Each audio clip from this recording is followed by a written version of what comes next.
आकाशवाणी है।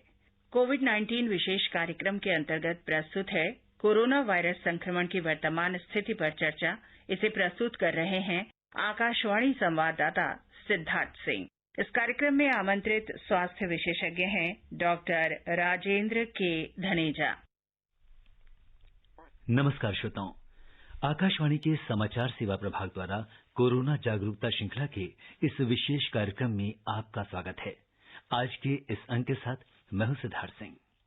श्रोताओं कहते हैं यदि धन गया तो कुछ नहीं गया, स्वास्थ्य गया तो सब कुछ गया, यानी हेल्थ इज रियल वेल्थ। जी हाँ श्रोताओं, कोरोना के इस दौर में अपने को स्वस्थ रखना बेहद जरूरी है, तभी आप कोरोना महामारी का मुकाबला कर पाएंगे।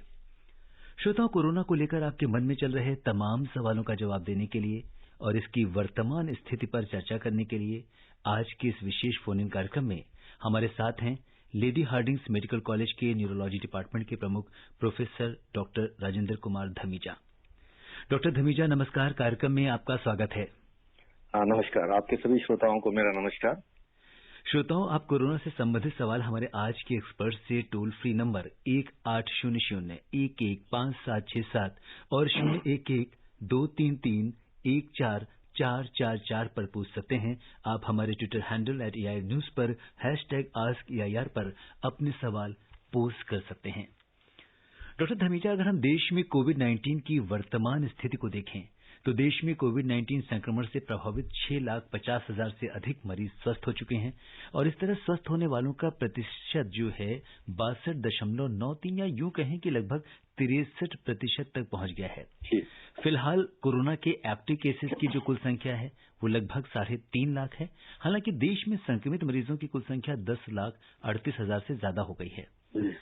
आप इस वर्तमान स्थिति को किस तरह देखते हैं? और हाँ, यहाँ पे एक बात अपने श्रोताओं को और बता दें कि 5 राज्यों और केंद्र शासित प्रदेशों जैसे लद्दाख है, दिल्ली, हरियाणा, राजस्थान और उत्तराखंड में स्वस्थ होने वालों का प्रतिशत 73 से ज्यादा है, जो अन्य राज्यों की तुलना में काफी ज्यादा है।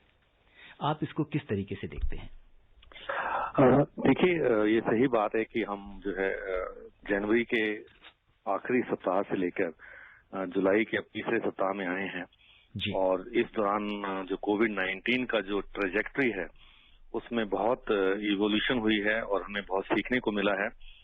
और हमारी अपार जनसंख्या को देखते हुए 130 करोड़ जनता को देखते हुए ये हमारे जो नंबर्स हैं जी 10 लाख कोई बहुत ज्यादा मुझे नहीं लगते हैं। अभी भी तकरीबन 30,000 के तकरीबन नए केसेज रोज आ रहे हैं, जिसमें से 20,000 के आसपास ठीक भी हो रहे हैं और जो एक्टिव केसेज हैं वो तकरीबन 10,000 या 9,500 के आसपास हैं।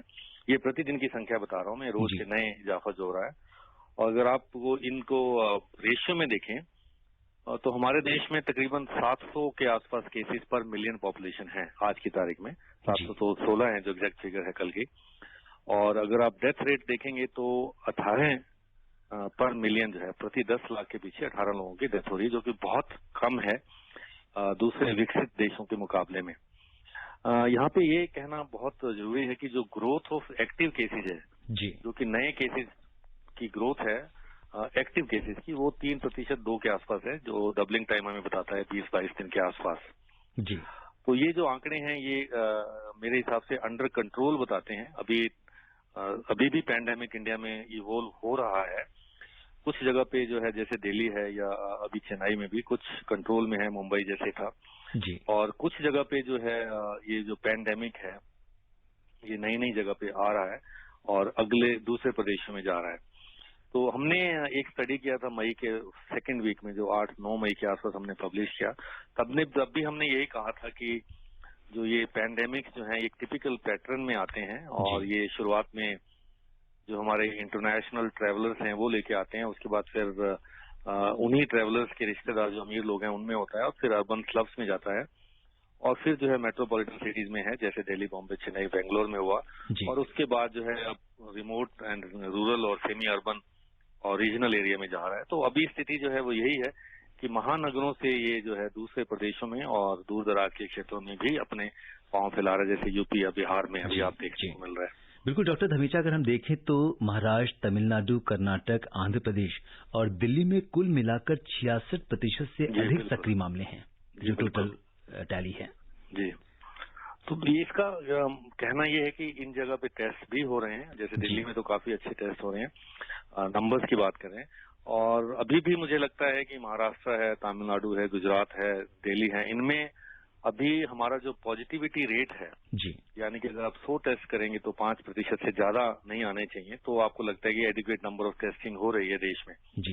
तो आज की तारीख में महाराष्ट्र हो या दिल्ली हो या तमिलनाडु हो या गुजरात हो या ऐसे दूसरे स्टेट्स और भी हैं जहां पे पॉजिटिविटी रेट जो है 5% से ज्यादा है, ये तकरीबन 10% के आसपास है। इसका मतलब ये हुआ कि अब अभी भी हम जो है टेस्टिंग पूरी तरीके से नहीं कर पा रहे हैं, और particularly states like Bihar and UP में अभी और टेस्टिंग की जरूरत है। तो टेस्टिंग का जो रेट है पर मिलियन, हमारा देश का जो है नेशनल एवरेज जो है वो तकरीबन 9,000 के आसपास है पर मिलियन जो है। हालांकि ये WHO के अगर हम आंकड़ों की बात करें तो जो उसकी गाइडलाइन उसके हिसाब से काफी ज्यादा हमारे देश में टेस्टिंग हो रही है, और अब तक 1,34,33,000 से भी ज्यादा टेस्टिंग हो चुकी है, जो कि शायद बहुत बड़ा नंबर है। और अगर पूरे विश्व की तुलना में हम देखें तो हम एक बहुत बेहतर स्थिति में हैं। बिल्कुल, और आपको ये भी जानकर आश्चर्य होगा कि जब ये पैंडेमिक शुरू हुआ था जी, तो हमारे यहाँ पे 1 या 2 लेबोरेटरीज की प्रयोगशालाएं थी। आज 1100-1200 के आसपास लेबोरेटरीज हमने खड़ी कर दी हैं। बिल्कुल, आज की डेट में 885 सरकारी और 368 हमारे पास निजी प्रयोगशाला है, और ये बहुत बड़ा नंबर है। पिछले 4 महीनों में हमने जो ये दिखाया है, मार्च से लेकर जुलाई के आज 18 तारीख तक, तो ये बहुत बड़ा नंबर है और टेस्टों की संख्या भी बहुत ज्यादा है जी। 2.5 लाख से 3 लाख हम टेस्ट जो है डेली कर रहे हैं और बहुत अच्छी संख्या है। लेकिन अभी भी मुझे लगता है कुछ क्षेत्रों में अभी और टेस्ट करने की जरूरत है ताकि हम पॉजिटिविटी रेट को 5% और 10% के बीच में ला सकें। जी, और डॉक्टर धमीजा, बात करते हैं स्वास्थ्य मंत्रालय की जारी एडवाइजरी की, जिसमें कहा गया है कि 4 दीवारी से घिरे हुए आवासीय परिसर, यानी जिसे हम कहेंगे गेटेड रेसिडेंशियल कॉम्प्लेक्स में आवश्यकता अनुसार छोटे कोविड सुविधा केंद्र, जो डेडिकेटेड हेल्थ फैसिलिटीज हैं, वहां पे बनाए जा सकते हैं। इस दिशा निर्देश में कहा गया है कि ऐसे केंद्र कोरोना के संदिग्ध मरीजों, जिनके अंदर लक्षण नहीं है, या हल्के संक्रमण वाले, यानी हम बात कर रहे हैं एसिम्टोमेटिक, प्री सिम्टोमेटिक और वेरी माइल्ड केसेस की, उनके लिए ये एक नया इनिशिएटिव लिया गया है। और इसमें स्वास्थ्य मंत्रालय ने कहा है कि ऐसे केंद्रों में जो बुजुर्ग हैं और 10 साल से कम आयु के बच्चे हैं, प्रेग्नेंट और लैक्टेटिंग मदर्स हैं, तो इन लोगों को रखने की इजाजत नहीं होगी। इसके बारे में हमारे श्रोताओं को बताइए। देखिए, एक बहुत महत्वपूर्ण पहल है ये सरकार की और एक बहुत अच्छा कदम है, क्योंकि ये जो छोटी छोटी सोसाइटीज हैं या गेटेड कॉलोनीज हैं, उनमें छोटे छोटे कोविड सेंटर बनाना, जैसे किसी सोसाइटी के अंदर कम्युनिटी हॉल है या कोई खाली फ्लैट पड़े हैं, उनमें जो है ये कोविड केयर सेंटर्स बनाए जाएंगे और उनमें पूरी गाइडलाइंस के हिसाब से बेड्स रखे जाएंगे, पूरी दिशा निर्देश के हिसाब से जो है, चाहे वो सैनिटाइजर का इस्तेमाल है, चाहे वो ऑक्सीजन का इस्तेमाल है, पल्स ऑक्सीमीटर का इस्तेमाल है, तो ये सब अरेंजमेंट घर के पास किए जाएंगे। ये कम्युनिटी आउटरीच की तरफ पहला कदम है और मुझे ये लगता है कि बहुत आवश्यक था उन लोगों के लिए जिनके घर छोटे हैं या एक कमरे में 3-4 लोग रहते हैं या सेपरेट रूम नहीं है, सेपरेट वॉशरूम नहीं है। तो ये जो रिक्वायरमेंट होम आइसोलेशन की थी, जरूरी जो निर्देश थे, ये कुछ लोगों के पास उचित नहीं थे, तो उन लोगों के लिए उन्हीं के पास आसपास जो कॉम्प्लेक्सेज हैं, जो छोटे छोटे सोसाइटीज हैं या छोटी छोटी कॉलोनीज हैं, उसके अंदर ये बनाया जाएगा कोविड केयर सेंटर। तो ये बहुत आवश्यक भी था और बहुत अच्छा रहेगा कि लोगों के घर के पास कम्युनिटी के अंदर ही आप उनको ये सुविधा दे रहे हैं।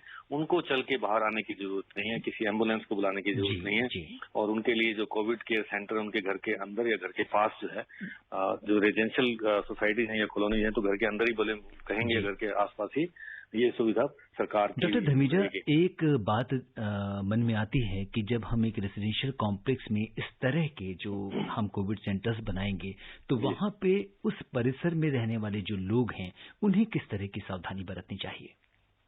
देखिए, बेसिक प्रिकॉशंस जो हैं वो सेम है। उसी कॉम्प्लेक्स के अंदर रहने वालों को जो है दूरी मेंटेन करके रखना जो है वो आवश्यक है। ये कोविड केयर सेंटर के जो अंदर लोग रहेंगे, आइसोलेशन में रहेंगे, उनकी सुविधाएं, चाहे उनका खाना है, चाहे उनकी दवाई है, उसके लिए एक सेपरेट इंतजाम किया गया है। और जो बाकी के लोग उस सोसाइटी के अंदर हैं, वो वही सावधानियां रखेंगे, और चाहे वो मास्क पहनना है बाहर निकलते समय, चाहे वो फ्रीक्वेंट हैंड वॉशिंग है, मैं तो कहता हूँ फेस वॉशिंग भी करनी चाहिए बार बार, और चाहे वो जो है फिजिकल डिस्टेंसिंग जो है 2 मीटर की कम से कम, वो आवश्यक है इस संक्रमण के चेन को रोकने के लिए। तो ये जो वायरस है, ये वायरस किसी को डिस्क्रिमिनेट नहीं करता है, चाहे वो छोटा है, बड़ा है, अमीर है, गरीब है, चाहे शहरी क्षेत्र है या ग्रामीण क्षेत्र है. So we have to change the virus rather than virus changing us. Doctor Dhamija, हमारी आपकी चर्चा जारी रहेगी. इस बीच हमारे बहुत सारे कॉलर्स हैं जो आपसे सवाल पूछना चाहते हैं. एक सवाल ले लेते हैं. हम रुख करते हैं राजस्थान में बाड़मेर का, जहां से हमारे साथ जुड़ चुके हैं किशन सिंह जी. हेलो किशन जी, नमस्कार. कार्यक्रम में आपका स्वागत है. अपना सवाल पूछिए. जी नमस्कार सर. नमस्कार सर, मेरी कोरोना पर कब तक काबू पाएंगे, बताओ कि हिसाब प्रभावित हो रही है. जी डॉक्टर साहब, ये पूछ रहे हैं कि कब तक कोरोना पे हम विजय प्राप्त कर सकते हैं. देखिए, ये $1 मिलियन क्वेश्चन है. ये बहुत आंसर करना आज की तारीख में मुश्किल है, लेकिन हमारी जो कोशिश यही है कि हम इस वायरस को कंट्रोल करें इन्हीं चीजों से, क्योंकि अभी तक कोई वैक्सीन या कोई ट्रीटमेंट नहीं है. आने वाले समय में वैक्सीन आएगी, जब आएगी, चाहे वो 6 महीने लगे या 9 महीने लगे या 12 महीने लगे. लेकिन आज की तारीख में जो सोशल वैक्सीन है जी, जो सबसे बड़ा बचाव का जो हमारे पास साधन है, वो यही 3 चीजें मैंने आपको जो भी बताई हैं. अगर इन 3 चीजों का हम सभी पालन करें, पहली बात तो ये कि तीनों चीजें इकट्ठी होनी चाहिए. ये नहीं है कि आपने मास्क पहन लिया तो आपने डिस्टेंस नहीं बनाया या आपने फ्रीक्वेंट वॉशिंग नहीं की, हैंड वॉशिंग. तो ये सब तीनों चीजें साथ साथ इकट्ठे ही करना है और सबको करना है. जी डॉक्टर धमीजा, आपने बड़ा अच्छा वर्ड यूज किया है, सोशल वैक्सीन.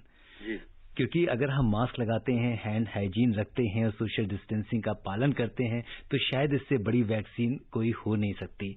और हम आपकी आवाज इस समय पूरे देश में सुनी जा रही है. हम अगर देखें नॉर्थ में तो राजस्थान से हमारे पास फोन किया, और अब हम रुख करते हैं साउथ का और बात करते हैं चेन्नई की, जहां से काशीनाथ जी हमारे साथ जुड़ चुके हैं. हेलो काशीनाथ जी, नमस्कार. कार्यक्रम में आपका स्वागत है. सिद्धांत जी नमस्कार. जी नमस्कार. सर, डॉक्टर साहब को भी मेरा नमस्कार. नमस्कार. सर, डॉक्टर साहब, मेरा प्रश्न ये है, जैसे कि कुअभ्यास ज्यादा होता है, जैसे कि ज्यादा हस्तमैथुन करने से इम्यूनिटी इसमें घटता है क्या, और इस कुअभ्यास से हम अपने से कैसे बचाएं, बैड हैबिट से, इसके बारे में थोड़ा जानकारी दीजिए. धन्यवाद. जी डॉक्टर साहब, उन्होंने बताया नहीं कौन सी बैड हैबिट्स, लेकिन इम्यूनिटी क्या गुटखा खाने से, जी ये पूछ रहे हैं कि गुटखा या इस तरह का अगर हम कुछ किसी चीजों का सेवन करते हैं तो क्या उससे हमारी इम्यूनिटी कम होती है, जिससे कोविड में लड़ने में हमें मदद नहीं मिलेगी.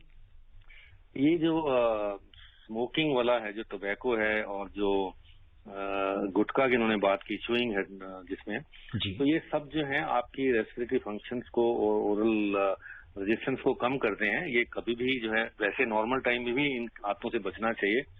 और ये देखा गया है कि जो स्मोकर्स हैं और जो एस्थमेटिक्स हैं, उनमें कोरोना की जो सिवियरिटी है वो बाकी लोगों के मुकाबले में ज्यादा रहती है. तो ये इन सब चीजों से इम्यूनिटी और कोरोना से लड़ने की क्षमता डेफिनेटली कम होती है, और ऐसे लोगों में कोरोना की संभावना है ज्यादा है और सिवियरिटी भी ज्यादा है. बिल्कुल, तो धूम्रपान बिल्कुल ना करें और आप स्वस्थ रह सकते हैं.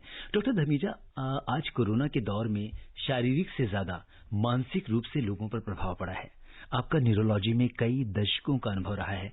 इस मानसिक स्थिति से कैसे निपटा जाए? इसके अलावा स्कूल कॉलेजेस बंद हैं, लोग बेहद जरूरी होने पर ही घर से बाहर निकल रहे हैं. तो ऐसे में एक मानसिक तनाव की स्थिति बन जाती है, मन में डर और निराशा पैदा हो जाती है. हम इसका कैसे बचाव कर सकते हैं? ये जो प्रश्न है, ये दोनों साइड से है. डॉक्टर्स के लिए भी बहुत मानसिक तनाव और अंडर स्ट्रेस वाले कंडीशंस हैं.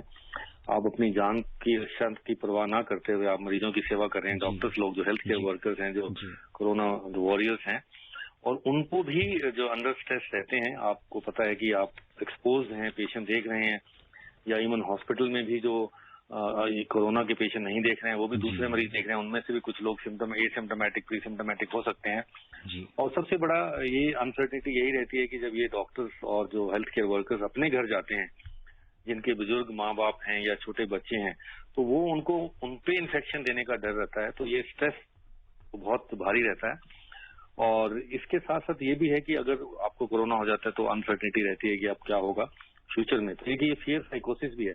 और ऐसा ही मरीजों के लिए भी है कि एक इतनी कोविड की चर्चा हो रही है और इतनी जो है हम बातचीत करते हैं, और एक समाज में एक ये डर फैला भी हुआ है कि अगर कोरोना होता है तो बहुत सीरियस प्रॉब्लम है. और हालांकि इसमें कोई 80 से 85% लोग अपने आप ठीक हो जाते हैं, उनको हॉस्पिटलाइजेशन की भी जरूरत नहीं है. और 2 से 3% लोगों की ही जो है सीरियसनेस की नंबर्स रहते हैं.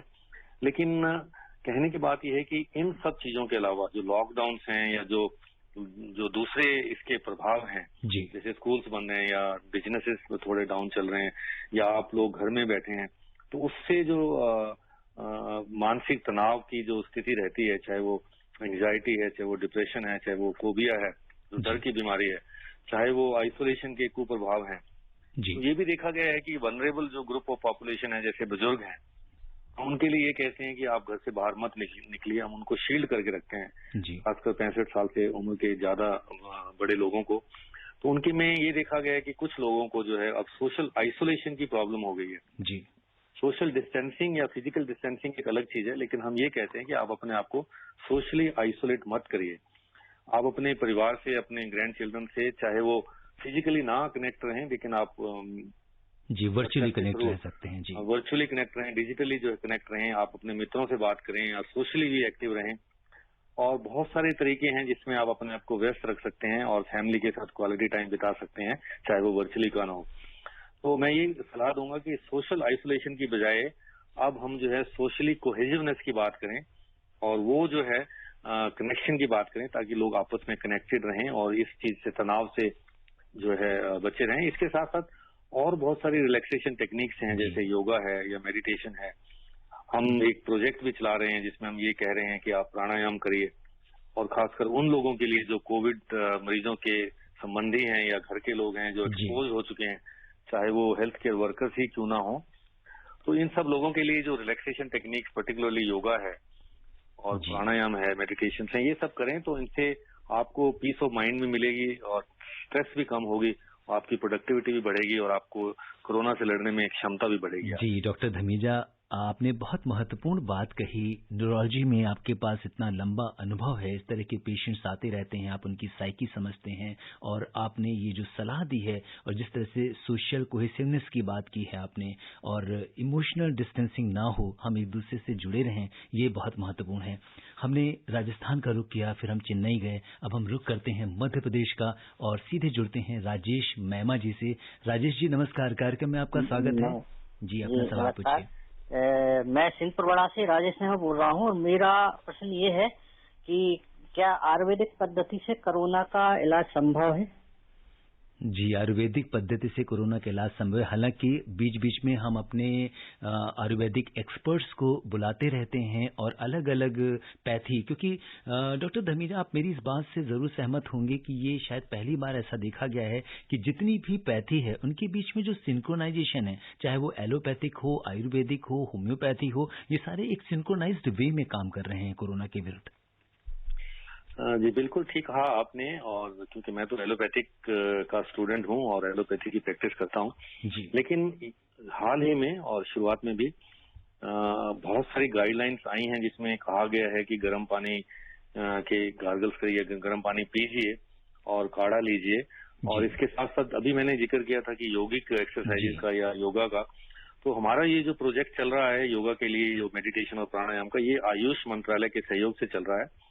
और ये गाइडलाइंस बहुत महत्वपूर्ण है कि कोरोना से बचने के लिए आप अपनी जो इम्यूनिटी है, जो लड़ने की क्षमता है, निरोधक क्षमता है, उसको बढ़ा सकते हैं। इलाज तो अभी तक नहीं कह सकते हैं कि कोरोना का इलाज आयुर्वेद में है या किसी में है।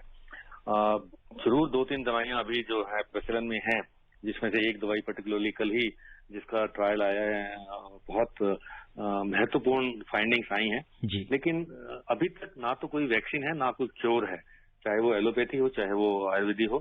बहुत सारी दवाइयां हैं जो मीडियम, मॉडरेट से सीवियर मरीजों के लिए हैं और बहुत फायदेमंद भी हुई हैं, लेकिन आप ये नहीं कह सकते हैं कि इस समय हमारे पास कोरोना का ये रामबाण इलाज है, आप ये दवाई खाइए और आप ठीक हो जाएंगे, या फिर आप ये कहिए कि वैक्सीन लगा लीजिए ठीक हो जाएंगे।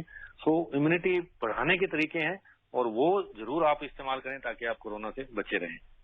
डॉक्टर साहब, आपने इतनी सारी बातें हमें बताई, मन की बात हम लोग कह रहे थे, न्यूरोलॉजी की बात कर रहे हैं आज, और बहुत सारे ऐसे पेशेंट्स हैं जो कोरोना से संक्रमित हो जाते हैं, ठीक होने के बाद जब वो अपने घर वापस आते हैं, समाज में वापस आते हैं, तो उन्हें बहुत सारे सोशल स्टिग्मा और रिजेक्शन का सामना करना पड़ता है। लोग उन्हें बताते हैं कि ये वो व्यक्ति हैं जिन्हें कोरोना हो गया था। ऐसे में उससे जो मानसिक प्रभाव पड़ता है इन बातों का, कैसे उससे बाहर निकलें, और इस सोसाइटी से आप क्या अपील करना चाहेंगे कि कैसे इन लोगों के साथ हमें व्यवहार या बर्ताव करना चाहिए? मैं सभी लोगों से यही बताना चाहूंगा कि कोरोना भी एक वायरल बीमारी है, वायरल डिजीज है, जैसे दूसरी वायरल बीमारियां हैं, जैसे डेंगू है। बहुत सारे वायरस जो हैं हम लड़ते हैं उनसे, और उनके बारे में हमें पता है, लेकिन कोरोना एक नया वायरस है, नोवल कोरोना वायरस नाम दिया गया है, तो इसलिए इसके बारे में अभी ज्यादा पता नहीं था, पर धीरे धीरे हम सीख रहे हैं। लेकिन ये एक बीमारी है और इसको एक बीमारी की तरह ही लेना चाहिए। हमें बीमारी से लड़ना है, बीमार से नहीं लड़ना है। और ये जो मरीज है, ये जो ठीक होके आते हैं, ये समाज के लिए बहुत बड़ा योगदान भी कर सकते हैं। हमें इनको सम्मान करना चाहिए, क्योंकि कुछ इनमें से बहुत सारे लोग जो हैं वो प्लाज्मा डोनेट करते हैं, दूसरे लोगों की जीवन रक्षा करते हैं जो सीरियस रहते हैं। सो ये एक बीमार को आप ठीक करके वापस लाते हैं, आपको खुशी होनी चाहिए, आपको समाज को उनको जो है वही रिस्पेक्ट करनी चाहिए जैसे दूसरी बीमारियों से मरीज ठीक होके आते हैं। ये केवल सिर्फ मरीजों के लिए नहीं है, ये डॉक्टर्स के लिए भी, हेल्थ केयर वर्कर्स के लिए भी देखा गया था। शुरुआत में जब डॉक्टर्स और सब लोग जो अपने हेल्थ केयर वर्कर्स हैं अपने घर वापस लौटते थे, तो उनको समाज की तरफ से कुछ स्टिग्मेटाइजेशन के लिए उनको फेस करना पड़ा। लेकिन अभी स्थिति सुधर रही है और मैं अपील करूंगा कि ये जो है कुरीति जो है समाज की, जो स्टिग्मा है, इससे हमें बाहर निकलना है। ये सिर्फ हमारे देश में ही है, बाकी देशों में तो बीमारी है, किसी को भी लग सकती है। ये भी नहीं है कि किसी खास व्यक्ति को लगेगी। और नहीं, मैंने पहले भी जिक्र किया इस कार्यक्रम की शुरुआत में कि जो कोरोना वायरस है, जो कोविड-19 का वायरस SARS-CoV-2 है, वो इट डज नॉट डिस्क्रिमिनेट, वो किसी से भेदभाव नहीं रखता है। चाहे वो अमीर हो, चाहे वो बड़ा से बड़ा सितारा हो देश का, चाहे वो लीडर्स हो पॉलिटिकल, चाहे वो ऑफिसर्स हो, चाहे वो आम जनता हो, चाहे वो दुकानदार हो, चाहे वो बिजनेसमैन हो, सभी को बीमारी हुई है और किसी को भी हो सकती है। इससे बचना चाहिए, इससे जो है बीमारी को बीमारी की तरह ही लेना चाहिए और हमें सबका सम्मान करना चाहिए। बिल्कुल, हमें बीमारी से लड़ना है, बीमार से नहीं। डॉक्टर धमीजा, अब हम बात करते हैं हेल्थ वर्कर्स की, या जो फ्रंट लाइन वॉरियर्स हैं हमारे, तो अक्सर ऐसा देखा जा रहा है कि उन्हें भी कई बार इन्फेक्शन हो जाता है। तो जब हम इस तरह के जो फ्रंट लाइन वॉरियर्स हैं हमारे, चाहे पुलिसकर्मी हैं, स्वास्थ्य कर्मी हैं, मीडिया कर्मी हैं, तो इन्हें किस तरीके से बचाव करना चाहिए? अभी तक ये देखा गया है कि जो डॉक्टर्स हैं और जो नर्सेज हैं और जो हेल्थ केयर वर्कर्स हॉस्पिटल में काम कर रहे हैं, उनमें काफी इन्फेक्शन देखने को मिल रही है और तकरीबन 5 से 7% हेल्थ केयर वर्कर्स जो हैं वो टेस्ट कराने में पॉजिटिव पाए गए हैं। तो ये एक बहुत बड़ी संख्या है और ये शुरुआत के जो दिनों में हमें दूसरे देशों को जो सीखने से मिली हमें, फॉर एग्जाम्पल मैं इटली की बात करूं, तो मार्च के महीने में जब भी हमारे जो आपकी कॉलीग्स हैं, मित्र हैं इटली में, जब हम उनसे बात करते थे कोविड-19 की, तो उनकी एक ही राय थी कि आप अपने हेल्थ केयर वर्कर्स, डॉक्टर्स को बचा के रखिए, वही आपकी केयर करेंगे और केयरर्स को बचा के रखिए। उनको पूरी की पूरी तरीके से जो सावधानियां दी जाती हैं, जो बताई जाती हैं, जैसे PPE किट्स हैं या उनकी जो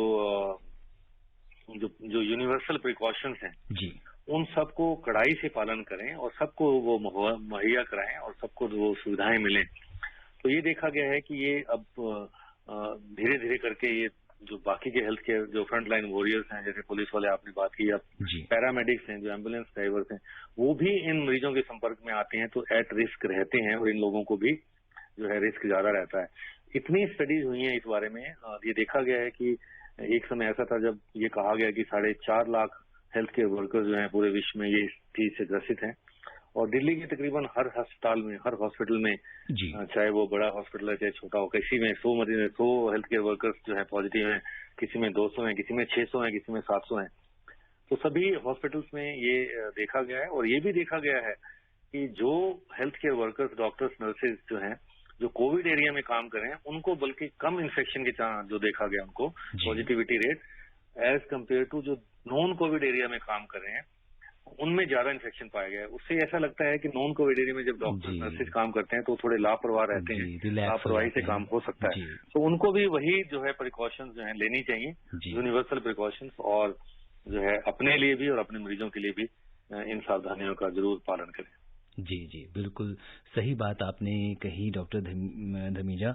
और यहाँ पे अब आपसे ये जानना चाहेंगे कि प्लाज्मा थेरेपी की हमने बात की, तो कुछ गाइडलाइंस आई हैं प्लाज्मा थेरेपी के, जो लोग ठीक हो चुके हैं, जैसा कि आपने कहा कि वो अपने प्लाज्मा को डोनेट करके समाज की मदद कर सकते हैं, तो किस तरीके के लोग प्लाज्मा को डोनेट कर सकते हैं?